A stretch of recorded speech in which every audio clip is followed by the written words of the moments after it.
Hello everyone. तो ये हमारा वेक्टर चैप्टर का नेक्स्ट लेक्चर है जहाँ पे हम डिस्कस करने वाले हैं that is the resultant of two vectors. ठीक है, यहीं पे हम बात करेंगे पैरेललोग्राम मेथड के बारे में और ट्रायंगुलर मेथड के बारे में। लेकिन लेक्चर स्टार्ट करने से पहले मैं कहना चाहूँगा कि अगर आपने इस चैनल को सब्सक्राइब नहीं किया है तो प्लीज़ सब्सक्राइब करें ताकि और साथ के साथ बेल आइकन को प्रेस करें ताकि आगे आने वाले सारे वीडियोज़ के नोटिफिकेशन आपको मिलते रहें।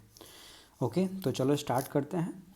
रिजल्टेंट ऑफ टू वेक्टर्स है ना, मतलब अगर कई सारे वेक्टर्स अगर हैं तो जब हमें उन्हें ऐड करना है या सब्ट्रैक्ट करना है तो एग्जैक्टली कौन सी मेथोडोलॉजी होती है।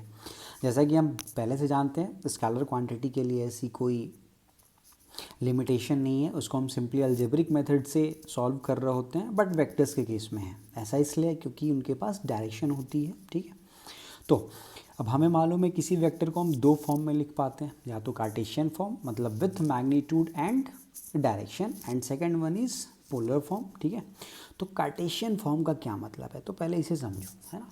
कार्टेशियन फॉर्म में सपोज मैंने अगर आपको बोला कि दो वेक्टर्स हैं, यहाँ पे सपोज कि एक वेक्टर ये है, ठीक है, जिसे हमने कुछ तो लिख लिया कि दिस इज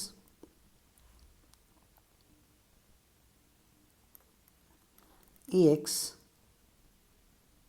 आई कैप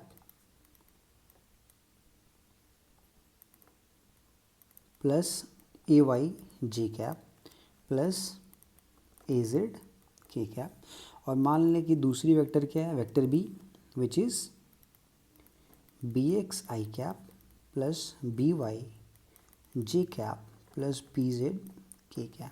ठीक है, अब अगर ये दोनों वेक्टर्स हैं और हमें किसी ने मान लो बोला कि find vector A plus vector B, ठीक, ये अपने को निकालना है, मतलब रिजल्टेंट निकालना है। तो एग्जैक्टली हम रिजल्टेंट कैसे निकालेंगे, आपको करना कुछ नहीं है, सिंपली आई वाले को एक साथ सॉल्व करना है, जे वाले को एक साथ और के वाले को एक साथ। मतलब इन दिस पर्टिकुलर केस हमारा जो आंसर होगा that is A X plus B x I cap plus A Y plus B Y J cap and plus A Z plus B Z के कैप। ठीक है, तो ये काफ़ी आसान है ना। तो कार्टेशियन फॉर्म में ऐसे हम सॉल्व कर सकते हैं।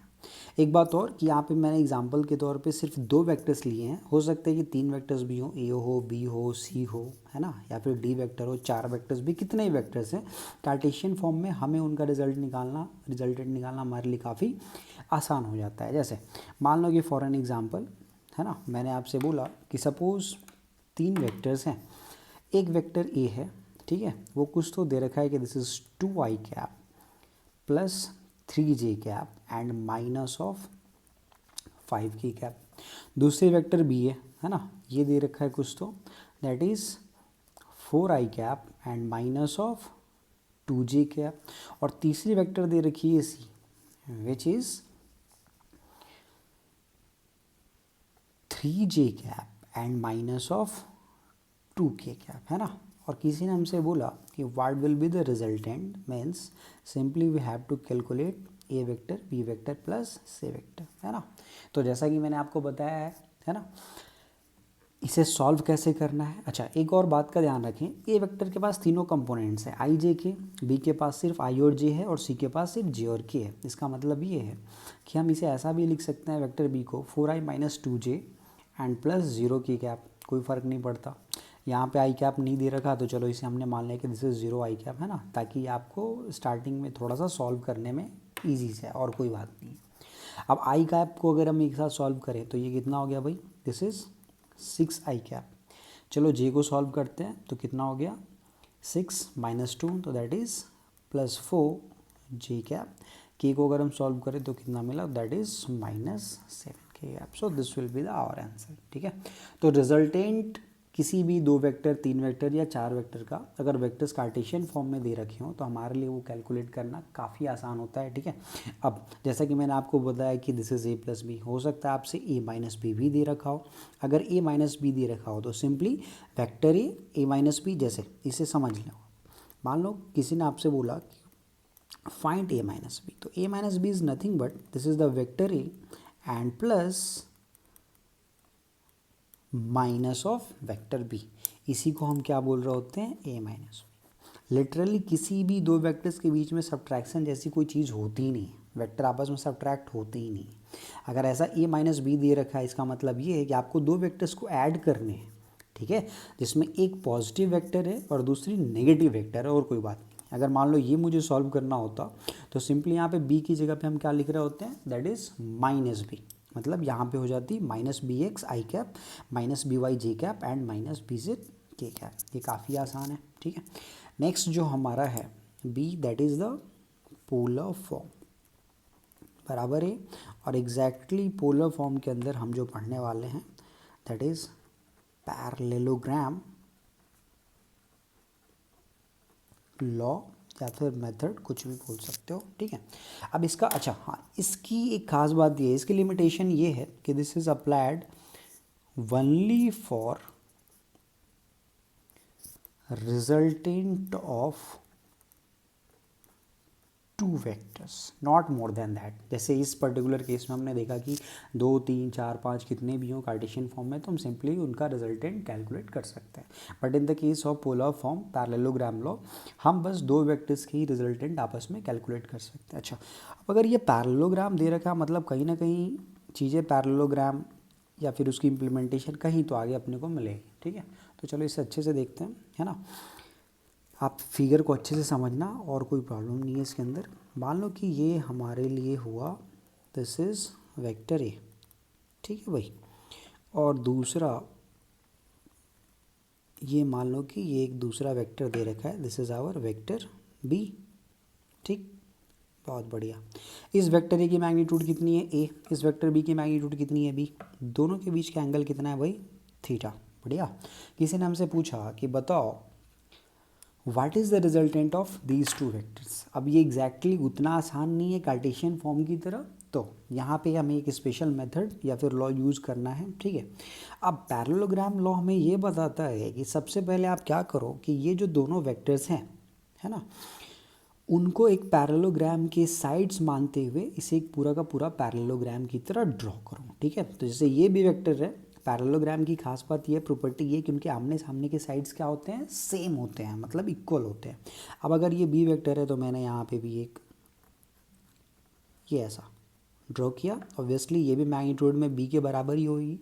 अब ये ए है तो वापस यहाँ पे हमने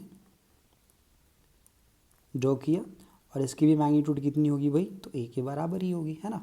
अब इनका रिजल्टेंट क्या है, तो पैरेललोग्राम लॉ के अकॉर्डिंग अगर दो वेक्टर्स किसी पैरेललोग्राम की साइड की तरह हैं तो एग्जैक्टली उनका जो मेजर डायगोनल होता है वो इसकी रिजल्टेंट बताता है। इसका मतलब इसकी मेजर डायगोनल क्या हो गई भाई, इसकी मेजर डायगोनल ये हो गई, this is the major diagonal, ठीक है।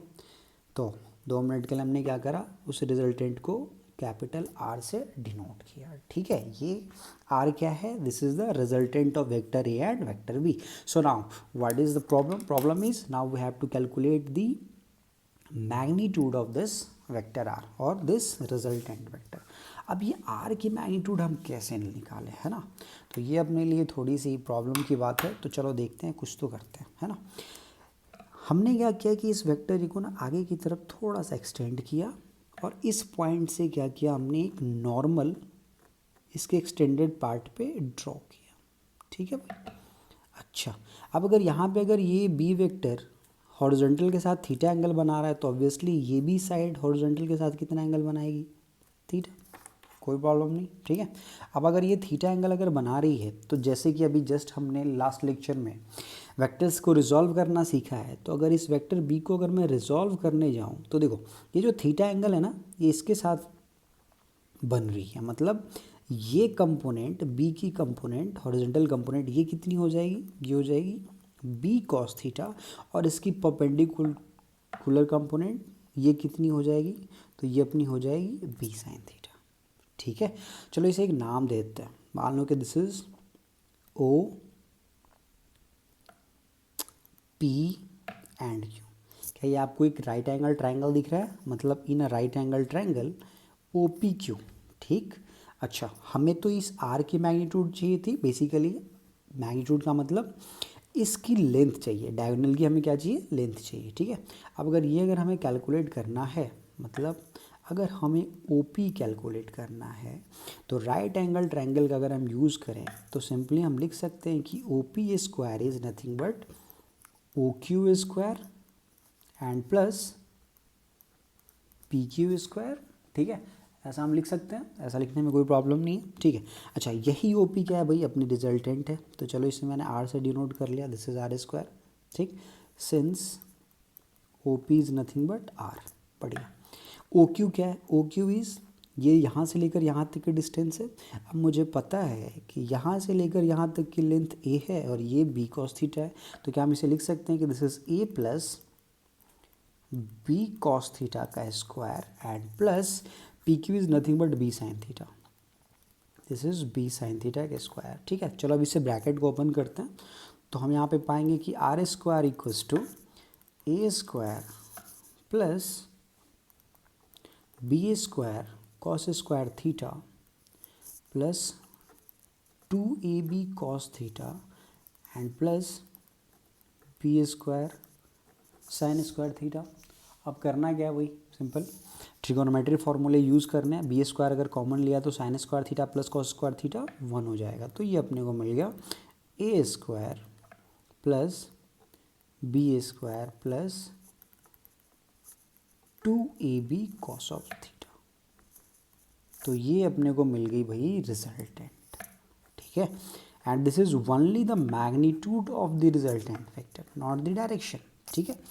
अब जो रिजल्टेंट है, देखो दो वेक्टर्स की रिजल्टेंट भी क्या आएगी, एक वेक्टर क्वांटिटी ही आएगी, बट यहाँ पे ये जो हमने पाया है this is only the magnitude of resultant vector. So now we have to calculate the direction of resultant vector as well, ठीक है।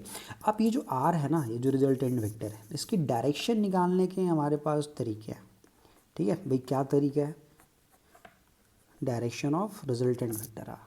अब ध्यान से देखो, या तो हम इसे ऐसा डिफाइन कर सकते हैं कि जो आर वेक्टर है वो ए के साथ कुछ तो एंगल बना रहा है अल्फ़ा, ठीक है। तो बेसिकली ये डायरेक्शन ही तो बता रहा है, ये जो एंगल अल्फ़ा है वो क्या है, वो डायरेक्शन बता रहा है कि भाई ये रिजल्टेंट जो है वो वेक्टर ए के साथ अल्फ़ा एंगल बना रहा है, मतलब that is the direction of r, ठीक है। अब अगर मुझे ये निकालना है तो कैसे करें, अल्फ़ा एक्चुअली अपने को कैलकुलेट करना है। वापस अगर हम ट्रायंगल ओ पी क्यू के अंदर जाएँ, ठीक है, which is a right angle triangle, तो हम यहाँ से लिख सकते हैं कि टैन ऑफ अल्फ़ा, ध्यान से देखते रहें आप, टैन ऑफ अल्फ़ा कितना हो जाएगा भाई, that is P Q upon O Q, correct. मतलब यहाँ से हमारे लिए अल्फ़ा क्या आ गई भाई, तो that is tan inverse of P Q की वैल्यू देखो कितनी है, तो that is b sine theta and divided by O Q कितनी है, तो that is a plus b cos of theta. So this is the direction of resultant vector, ठीक है। अब प्रॉब्लम ये है, अच्छा इसमें कुछ इंपॉर्टेंट पॉइंट्स हैं जो कि हम ध्यान से देखते हैं। There are some important points, आगे चलकर भी आपको यूज़ आएंगे, ठीक है। अब एक बात बताओ, अच्छे से देखना, किसी भी दो वेक्टर्स के बीच की जो मैक्सिमम एंगल है वो क्या हो सकती है, that is always less than 180 degree, मतलब एंगल बिटवीन टू वेक्टर्स। यहाँ पे जो थीटा है, थीटा क्या है, this is the angle between vector A and vector b. So always remember theta could be greater than equals to 0 degree and less than equals to 180 degree, इससे ज़्यादा होने का तो चांस ही नहीं है ना। तो उस हिसाब से थीटा वैरी कर सकती है फ्रॉम 0 टू 180, ठीक है। अब आप सोच के देखो, हमें रिजल्टेंट मैक्सिमम कब मिलेगी, हमें ये जो रिजल्टेंट है ये मैक्सिमम कब मिलेगी, अगर मान लो कॉस थीटा, थीटा की वैल्यू अगर 0 हो जाए, ठीक है, if theta equals to 0 degree, तो कॉस 0 कितनी हो जानी है वही 1, तो बेसिकली ये क्या हो जाएगा, ए प्लस बी का होल स्क्वायर, तो बेसिकली क्या हो जाएगा, इधर से स्क्वायर हटाओगे इधर से भी हटेगा, तो that is a plus b. मतलब जब थीटा 0 हो तो रिजल्टेंट अपने को मैक्सिमम मिलती है and this is equals to a plus b if theta equals to 180 degree, ठीक। तो कॉस 180 कितनी होती है भाई, -1, तो ये अपने को क्या देगा, यहाँ पे माइनस साइन आएगी, तो simply that will be r minimum and which is a minus B. तो ये दो पॉइंट्स हैं, आपको याद रहने चाहिए, ठीक है, कि किसी भी दो वेक्टर्स के बीच की जो रिजल्टेंट होती है उसकी वैल्यू मैक्सिमम होती है एट 0 डिग्री ठीक है, और मिनिमम होती है 180 डिग्री। अच्छा, ऐसा क्यों होता है तो उसे भी समझो आप, कोई प्रॉब्लम नहीं इसमें, ठीक है। मान लो कि अगर ये तुम्हारी अगर एक सरफेस है, यहाँ पे अगर एक ब्लॉक रखा हुआ है, कुछ तो मास रहेगा, मान लो इसके ऊपर हमने दो फोर्सेस लगाए, ठीक है। ऑब्वियसली ये फोर्स F1 और ये फोर्स F2, ठीक। और वही अगर मान लो ये सरफेस है और इसके ऊपर मैंने दो फोर्स लगाए, एक इधर की तरफ F1 और एक इधर की तरफ F2, ठीक है। इस पर्टिकुलर केस में दोनों के बीच का एंगल कितना है भाई, 0, और यहाँ पे दोनों के बीच का एंगल कितना है, 180, ठीक है। आप सोच के बताओ दोनों में किसकी रिजल्टेंट कौन सा ज़्यादा इफेक्टिव है। ऑब्वियसली इस केस में जहाँ पे दोनों फोर्सेस की डायरेक्शन सेम डायरेक्शन में है तो ये ज़्यादा इफेक्ट डालेगी, इसके ऊपर ज़्यादा फोर्स लगा पाएगी, ठीक है, रिजल्टेंट बड़ा मिलेगा। बट इस केस में दोनों एक्चुअली उनके डायरेक्शंस अपोजिट हैं तो ये कम इफेक्ट डालेगी दोनों के ऊपर, क्योंकि इनके डायरेक्शंस अपोजिट हैं। सो ये मिनिमम वैल्यू देकर जाती है और ये मैक्सिमम वैल्यू देकर जाती है। सो यही आपकी पैरेललोग्राम मेथड है, ठीक है। और हाँ, एक और छोटी सी बात जो मैं इसमें ऐड करता हूँ, जैसा मैंने ऊपर मेंशन करा है कि पोलर फॉर्म, इसके दो मेथड्स है, पैरेललोग्राम मेथड और ट्रायंगुलर मेथड। पैरेललोग्राम मेथड जो कि अभी अभी हमने जस्ट समझा है, एक्सप्लेन किया है। अच्छा, अब ट्रायंगुलर मेथड का क्या है। ट्रायंगुलर मेथड एक्चुअली कुछ अलग नहीं है, ये भी एग्जैक्टली आपकी पैरेललोग्राम मेथड है। वो कैसे है इसे भी देखो। जैसे मान लो हमने पैरेललोग्राम मेथड में क्या देखा कि दो वेक्टर से कुछ इस तरीके से, है ना, ये वेक्टर ए है, ये वेक्टर बी है, दोनों के बीच का ये एंगल थीटा है। ये हम क्या कर रहे होते हैं, एक पैरेललोग्राम बनाते हैं, ठीक है। और इसकी ये जो डायगोनल होती है ये अपने को क्या देकर जाती है, रिजल्टेंट। आप सोच के देखो कि अब अगर यही जो वेक्टर बी है जो यहाँ पे थी, अगर मैं उसे यहाँ से डिस्प्लेस करके अगर यहाँ पे पहले ही रख दूँ, ठीक है, और वापस ए की टेल को अगर मैं बी के हेड तक अगर मिलाऊँ, है ना, तो वापस ये हमें क्या देकर जाएगी, रिजल्टेंट। तो कहीं ना कहीं आपको चीज़ें समझ में आ रही होंगी कि एग्जैक्टली दोनों चीज़ें सेम ही हैं। देखो तो पैरेललोग्राम के केस में ये इसकी डायगोनल हो जाती है रिजल्टेंट, और ट्रायंगुलर लॉ में एक्चुअली ये इसकी तीसरी साइड है, ठीक है, जिसकी टेल वेक्टर ए के ऊपर है और उसकी हेड क्या है, वेक्टर बी के ऊपर है, ठीक। तो ये आज का हमारा लेक्चर कंप्लीट होता है। हमने सीखा हाउ टू कैलकुलेट या फिर how to resolve a vector, बराबर है। फिर हमने ये भी देखा, अच्छा, कि how we can calculate the resultant of vectors in Cartesian form as well as in polar form. हमने पैरेललोग्राम लॉ को समझा। रिजल्टेंट क्या होती है, that is are square equals to a square plus B square plus 2ab cos theta, where theta is the angle between vector A and b, ठीक है। वैसे ही direction alpha, remember alpha is the angle, this is the angle made with vector A, ठीक है। तो ये बस कुछ पॉइंट्स है, फॉर्मूलेज हैं जो आपको याद रखने हैं। बाकी अगर आपको फिर भी कोई डाउट हो तो बिल्कुल कमेंट बॉक्स में नीचे जाके कमेंट करें। अगर आपको वीडियो पसंद आया हो, समझ में आया हो, तो इसे लाइक करें और सब्सक्राइब करना ना भूलें। Thank you.